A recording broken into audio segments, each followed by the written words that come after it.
At a dimly lit diner on the outskirts of a desolate highway, a battle-hardened black woman sipped her tea, her sharp eyes instinctively scanning the room. A former combat medic, she carried scars, both visible and hidden, seeking only a brief moment of peace after an exhausting shift. That peace shattered as the distant growl of motorcycles cut through the night. Moments later, a gang of bikers stormed inside, leather vests, cocky smirks, and bad intentions dripping from their stance. They cornered the waitress, their threats laced with arrogance, while the owner stood frozen behind the counter. But she remained unmoved, her voice slicing through the tension like steel. What they failed to realize was that she had endured war zones far more dangerous than this, and tonight, they had just made the worst mistake of their lives. Outside, the flickering neon sign of Crossroads Diner cast a pale glow onto the cracked asphalt of the near-empty parking lot. Inside, the rhythmic hum of a jukebox blended with quiet conversations from a few lingering patrons. Amara Cole sat at the counter, fingers wrapped around a steaming cup of chamomile tea. Her dark curls were pulled back, but exhaustion had loosened stray strands. After 16 relentless hours in the trauma ward, her blue scrubs still bore faint traces of blood and sweat, the remnants of lives she had fought to save. Rolling her stiff shoulders, she glanced at the diner's mirror, a habit from her years of military service. 3 tours in Afghanistan had taught her to stay aware. Danger never announced itself. "You need sleep, Amara," came a voice beside her. Selena Morales, her closest friend, slid onto the next stool, her own features etched with fatigue.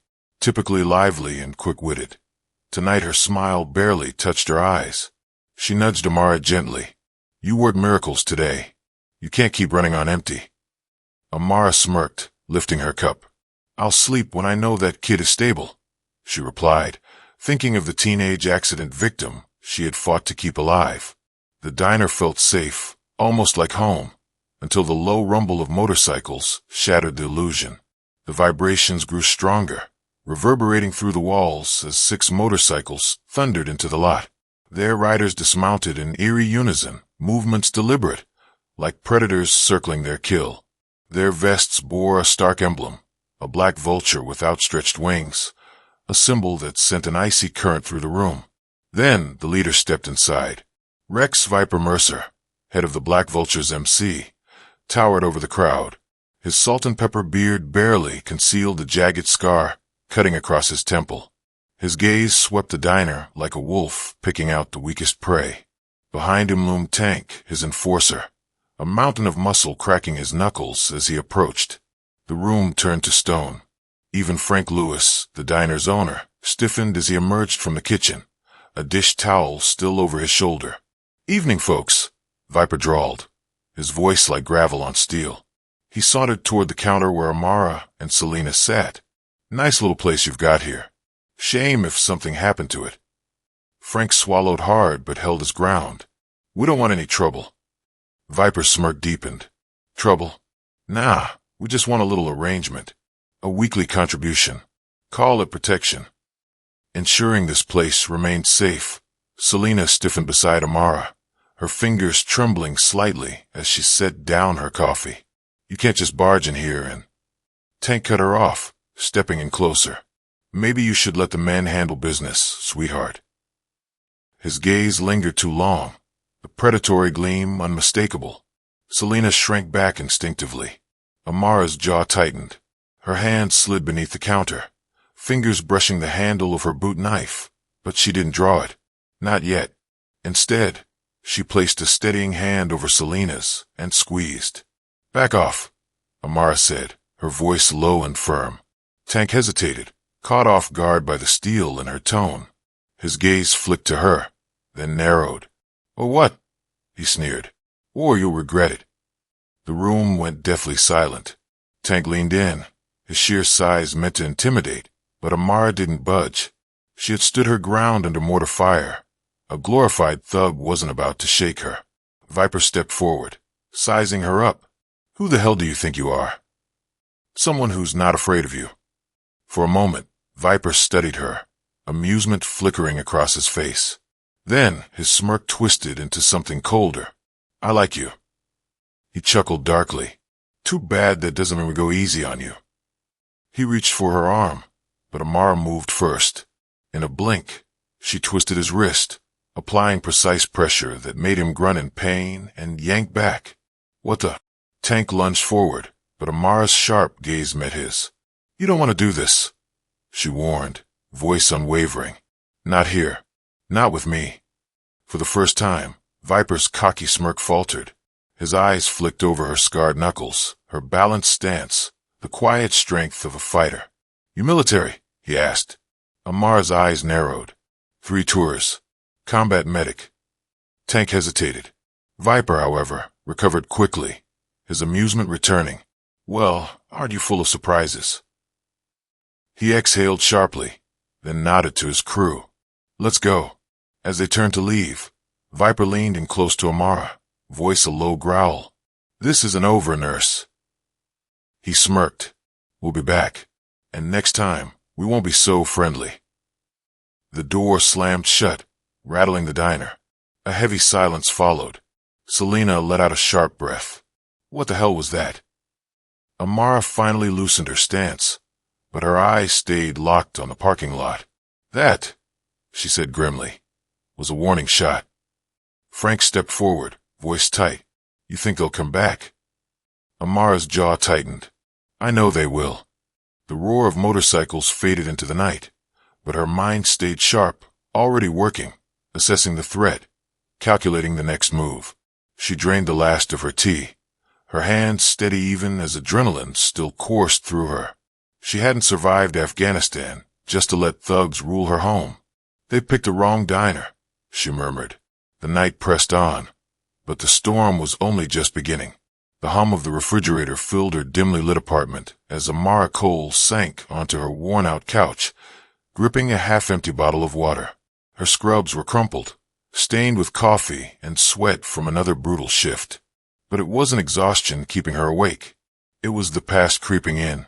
On the coffee table lay an old, faded photograph, 5 soldiers, their fatigues coated in Afghan dust, arms draped around one another.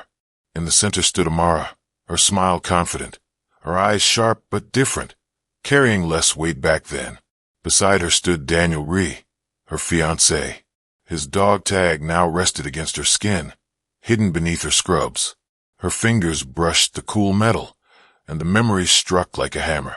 The last mission, the explosion, the chaos, the desperate fight to save Daniel as shrapnel tore through their unit. She had saved others that day, but not him. Amara shot to her feet, pushing the memory down as she always did. No time for ghosts. She crossed the room and yanked open the closet, pulling out a dusty duffel bag, a relic of a life she thought she'd left behind. Unzipping it, she found tools of the past, bandages, tactical knives, emergency medical kits, and a sidearm. She picked up the gun, turning it over in her hands. She hadn't fired it since leaving the service. She checked the chamber, empty. No bullets. Not yet. She wasn't looking for a war. But she wouldn't let the black vultures turn her town into another battleground. The next morning, Amara drove to the outskirts of Greenwood, where the skeletal remains of rusted trucks dotted the landscape. In the center of the yard stood Marcus, Big Mac Johnson, wiping grease from his hands. His grizzled face split into a grin. Amara Cole, he called. Heard you stirred up some trouble last night. She stepped out of the car, arms crossed. You heard. Marcus let out a slow breath, rubbing his neck. Viper's not the kind to walk away, Amara. If anything, you just pissed him off. She held his gaze, unwavering. I know. That's why I need you. Marcus wiped grease from his fingers, his expression guarded. I'm done with that life. And I left the war behind, she countered, voice firm. But that doesn't mean we stop being soldiers. These guys don't play fair, and the only way to stop them is to stand our ground. His jaw tightened. She saw the conflict. He wasn't afraid, just worn down. Too many battles, too many scars. Frank could have been your father, Amara said quietly. And Selena, what if it was your daughter they cornered? Marcus sighed, cursing under his breath. Damn it, Amara. You always know where to hit. He exhaled sharply. Fine. I'm in. But you better have a plan. We're working on it, she assured him. At the Greenwood Sheriff's Department, Dion Parker, an old high school friend turned sheriff, leaned back in his chair as she laid everything out. You don't cross these guys, Amara, he warned, rubbing his temples. The Black Vultures aren't just muscle. They answer to the Iron Gate Syndicate, guns, drugs, trafficking. You're taking on more than you realize. Which is exactly why we have to stop them here. She shot back. Parker studied her, then sighed. You always had more guts than common sense. I'll back you, but I can't promise reinforcements if this goes sideways. Not asking you to fix this, she said. Just hold the line if things turn bad. A long pause, then Parker nodded. I'll do what I can. Just don't get yourself killed. Back at Amara's apartment, Selena Morales sat cross-legged on the floor, laptop screen glowing in the dim light. I didn't want to say anything, but... Before Selena confessed, fingers flying over the keyboard. Back in college, I dabbled in hacking. Nothing crazy, just tweaking my grades a couple of times. Amara arched an eyebrow, and now, Selena's eyes gleamed as she pointed at the screen. Now, I'm inside their surveillance network. The monitor flickered, revealing grainy footage of the Black Vulture's clubhouse, a rundown warehouse lined with motorcycles, guards stationed at every entrance. How long can you stay in? Amara asked. Long enough to track their movements and pick up on their plans, Selena replied. But we need more than intel. We need leverage. Amara nodded. Then let's get it. Word spread fast. Marcus called in favors, and by nightfall, Crossroads Diner had transformed into a fortress. Semi-trucks formed barricades, chains reinforced weak spots, and crates were stacked high as improvised cover. Frank handed out baseball bats and wrenches, while Amara drilled the group on basic defense tactics. Selena set up cameras and drones, streaming live footage to their monitors. We're not fighters, one trucker muttered nervously. No, Amara agreed. You're farmers, mechanics, nurses, people with something to protect, and that makes you more dangerous than any gang. As dusk settled, Amara stood by the diner's window, her reflection blending with the growing shadows. The distant rumble of motorcycles sent a chill through the air. They're coming, Marcus murmured beside her. I know, she replied, fingers brushing the dog tags under her shirt. Think we're ready? Amara turned, her gaze unwavering. We will be. The storm was here, but Amara Cole had never been one to run from the fight. Outside, the low growl of engines swelled, filling the night with tension. Headlights flooded the lot, casting jagged shadows against the makeshift barricades. Selena's voice crackled in Amara's earpiece. They brought reinforcements, at least 30 bikes, and Vipers leading the charge. Amara exhaled, steady and sharp. Then let's make them regret it. From the glare of headlights, Viper's imposing figure emerged, his vest bearing the snarling vulture emblem. Tank loomed beside him, cracking his knuckles. Around them, gang members tightened their grips on chains and bats. You had your fun, nurse, Viper called, but it ends tonight. Marcus stepped forward, a crowbar resting on his shoulder. You're not taking this diner, Mercer. Not tonight. Not ever. Viper sneered. Big words for a man hiding behind a wall of tin cans. Amara stepped beyond the barricade, her voice slicing through the tension like a blade. It's not the walls you should fear. It's the people behind them. Viper's gaze locked onto her, dark and calculating. You again. I was hoping we'd get to finish our conversation. Then let's not keep you waiting. Amara shot back.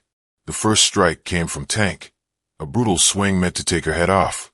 But Amara moved with practiced precision, sidestepping at the last second. Her hand snapped to his wrist, twisting hard. The crowbar clattered to the ground as Tank roared in pain, dropping to one knee. Before Tank could recover, Amara delivered a precise strike to a nerve cluster in his shoulder, rendering his arm limp. Stay down, she warned, stepping past him. But the vultures weren't waiting. Two rushed her, chains slicing through the air. Amara ducked, driving her elbow into one attacker's ribs, sending him sprawling. The second hesitated, giving Marcus just enough time to swing his crowbar, knocking the weapon from his grip. Selena's voice crackled in Amara's earpiece. More circling the back lot. We're boxed in. Keep the cameras rolling, Amara replied. We'll make them regret this. Viper stood amidst the chaos, his face twisted in fury. Enough, he bellowed. You want to fight, nurse? Then fight me. Silence fell. Even the vultures stepped back, forming a rough circle as Amara faced Viper beneath the diner's harsh lights. Viper pulled a hunting knife from his belt, its blade gleaming in the glow. Amara didn't flinch. You're right. I'm not running. I'm standing my ground. Viper lunged, knife flashing. Amara deflected, twisting his wrist, forcing the blade down. Viper grunted, shoving her back. She rolled with the momentum, springing up as he charged again. This time, she sidestepped and drove her knee into his ribs. He stumbled but didn't fall. You've got moves, he snarled, but I don't go down easy. Neither do I. Viper slashed wildly, but Amara was faster. She caught his arm, twisted it behind his back, and slammed him into a truck. The knife clattered to the ground. She kicked it away. Give up, she ordered. Viper spun, breaking free, tackling her. They hit the ground hard. The impact knocked the air from her lungs, but training took over. She shifted, locked his arm, and pinned his shoulder. Let go, he spat, struggling. Not until you learn what real strength is, Amara said, pressing just enough to make him wince. It's not fear. It's knowing when to stop. The fight drained from him as sirens pierced the night. Red and blue lights flooded the lot. Sheriff's department. Everybody down. Deontay Parker's voice rang out as deputies swarmed in, weapons drawn. The vultures scattered. Some dropped their weapons, others ran, only to be tackled by Marcus and the defenders. Amara released Viper and stepped back as Parker cuffed him. This isn't over, Viper snarled. Amara met his glare, unwavering. It is for you. But for us, it's just beginning. As officers secured the lot, Selena approached, her laptop still streaming surveillance footage. We got everything, she said, turning the screen toward Amara. Every crime, every attack on record. Amara wiped sweat from her brow. Send it to Parker. Knew what my brother was, he admitted, but I didn't want to be part of it anymore. Amara studied him, measuring the sincerity in his voice. Then prove it, she said. Help build something instead of tearing it down. Jason nodded and returned to painting. Nearby, Selena's laptop pinged with a new alert. She scanned the screen and frowned. We've got a problem. Marcus leaned in. What now? Selena turned the laptop around. The Iron Gate Syndicate, they're watching, and they don't like what happened here. A chill settled over the group. Parker strode over, glancing at the screen. We knew this would get their attention. He exhaled sharply. We're officially on their radar. Amara clenched her jaw. Then we make sure they know we won't back down. Frank approached, wiping dust from his hands. We fought off gangs before. We'll do it again. Selena tapped at the keyboard, eyes sharp. We need to get ahead of this. If the syndicate is watching, we show them we're not afraid. Marcus cracked his knuckles. And if they come looking for trouble. Amara met his gaze, unwavering. Then they'll find it waiting. The afternoon sun cast long shadows as Greenwood's people worked, repairing not just the diner, but their sense of security. The battle wasn't over, but the town was no longer a victim. They were a force, and the fight was just beginning. Amara traced a line on the map, her eyes narrowing. So if we cut off their operations here, we disrupt the whole chain. Parker exhaled, rubbing his temples. It's not that simple. This goes higher than just some outlaw gang. The syndicate has politicians, law enforcement, even business owners in their pocket. If we make a move, we'd better be ready for the blowback. Selena's fingers hovered over her keyboard. I've been digging. There's one name that keeps popping up, Elias Cade. He's not just some street boss. He's the one pulling the strings. Marcus let out a low whistle. Cade, I've heard of him. Guy's a ghost. No pictures, no paper trail, just whispers in the dark. Amara leaned back, processing the weight of the situation. Then we drag him into the light. Parker shook his head. You don't go after men like Cade without a plan. He'll see us coming before we even get close. A slow smile spread across Amara's face. Then we make sure he's looking in the wrong direction. The room fell into silence as the weight of their next move settled over them. The fight for Greenwood had only just begun. Amara's grip on the phone tightened as she read the rest of the message. We don't forget. We don't forgive. Walk away while you still can. A slow breath steadied her racing pulse. Fear wouldn't serve her now. She locked the diner's doors, slipping the phone into her pocket as she scanned the quiet streets. The town was stronger, united, but now it had a target on its back. This fight wasn't over. It had only begun. Back at her apartment, she forwarded the message to Selena and Parker. Minutes later, Selena responded. Tracking now. It's bouncing off multiple servers, but I'll get through. Parker's reply followed. Be careful. I'll increase patrols around the diner. Amara placed the phone down, rubbing the tension from her temples. They had pushed the syndicate, and now the real battle loomed. Walking to the closet, she unzipped her duffel bag and retrieved her sidearm. No bullets yet, but that would change. If the syndicate wanted war, they'd soon realize Greenwood wasn't backing down. Something better that proves real strength. The auditorium filled with quiet murmurs, students exchanging glances as Jason's words sank in. Amara watched from the back, arms crossed, as teachers nodded in approval. This was the change they were fighting for, not just safety, but a future. Later that evening, back at Crossroads Diner, the atmosphere buzzed with hope. Families gathered, laughter replacing the fear that once haunted the town.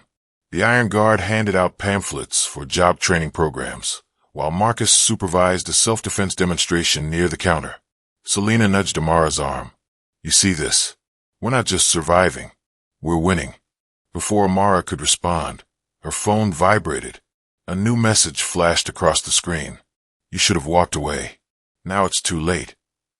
Her stomach clenched, but she kept her face neutral. She had expected retaliation. Turning to Selena and Marcus, she showed them the message. Marcus exhaled sharply. They don't give up, do they? No, Amara said, pocketing the phone. But neither do we. The next morning, Amara gathered Marcus, Selena, and Jason in the back room of the diner. We have proof, she said, tapping the flash drive on the table. Now we need to decide what to do with it. Selena leaned forward. We exposed them, she said. But we have to be smart. If we go public without a plan, they'll bury this before it even makes the news. Marcus nodded. We need allies. People in power who aren't on their payroll. Jason hesitated, then spoke. I know someone, a journalist in the city. If we get this to her, she'll run with it. Amara considered this. Do it, but be careful. Jason grabbed the drive. I will. As he left, Marcus crossed his arms. You trust him. Amara met his gaze. He's risking everything. That counts for something. Outside, the streets of Greenwood bustled with life. But in the shadows, the syndicate's influence still loomed. Amara knew this fight wasn't just about one town. It was about justice. And justice wouldn't wait.